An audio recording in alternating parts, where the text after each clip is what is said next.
Hi, I'm Rebecca, and I am the Faith Formation and Evangelization Coordinator at St. Vincent de Paul Parish.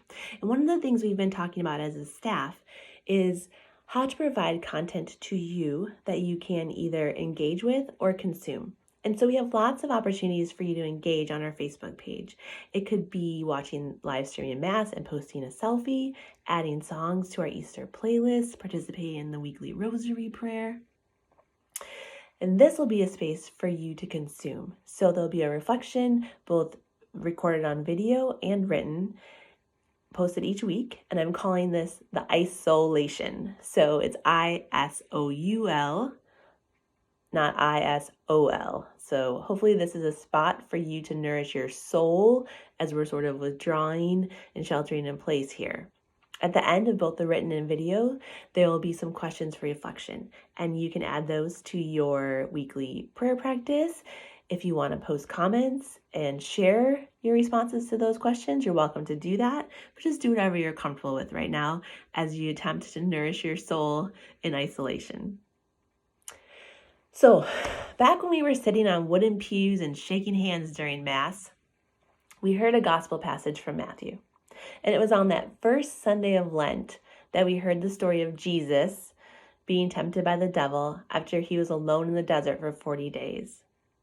The ears that I heard that message on March 1st with were pre-coronavirus ears. As we get ready to celebrate Palm Sunday from the soft plush couches of our own homes, March 1st seems so long ago.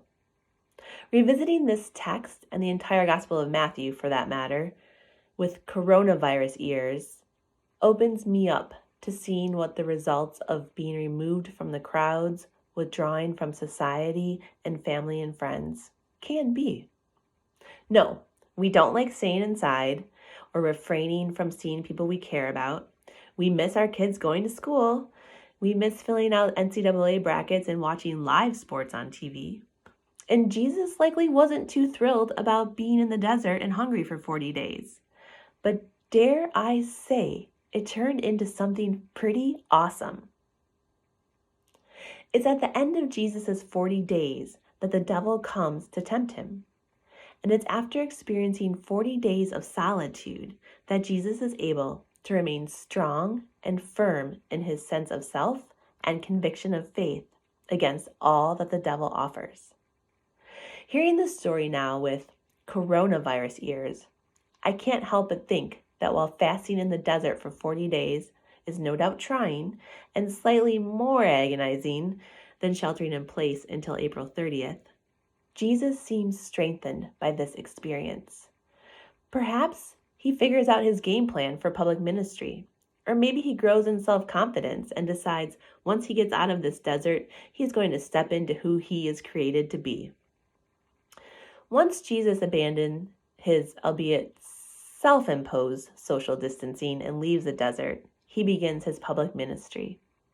It starts out slowly, maybe with a handshake here and there and some preaching in Capernaum.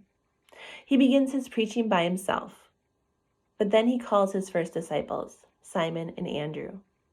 Then the brothers, James and John, are called to join his crew. From here, Matthew describes Jesus as having fame and drawing great crowds. And why wouldn't he?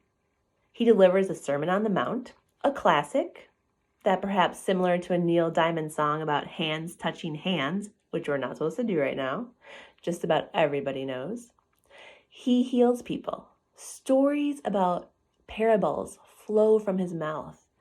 And finally, he journeys to Calvary, where he is crucified and, more importantly, resurrected.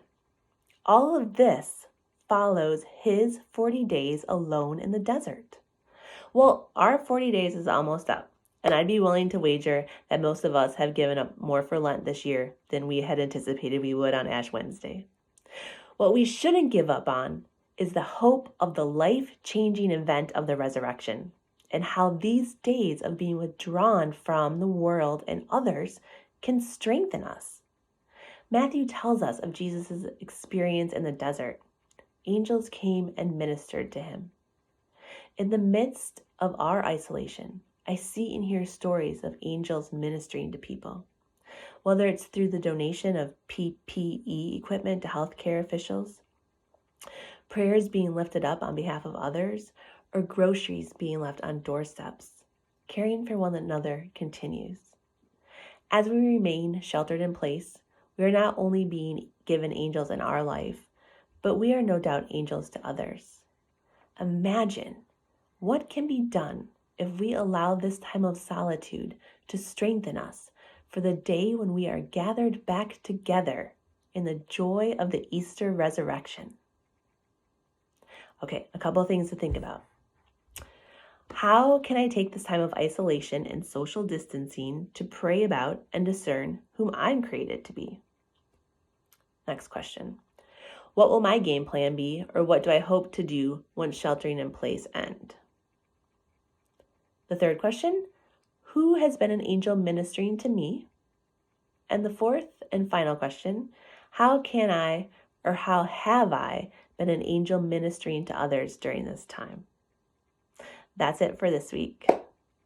Stay healthy and be well.